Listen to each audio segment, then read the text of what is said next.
Hello guys, magluluto ako ngayon ng gulay na naman. Ayan, nasunog na ang ating kung bigyan mo ako.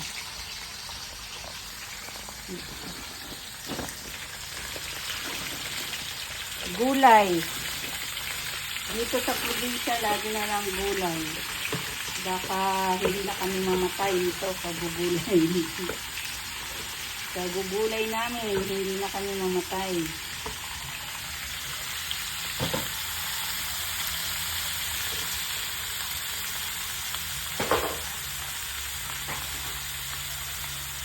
So, ayan. Budget meal. Ano lang to? 40 pesos na ano.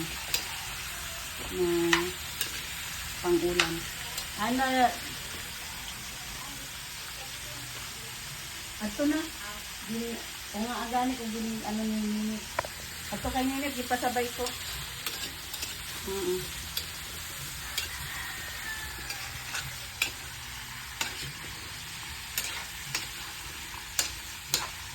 Ayan, gulay.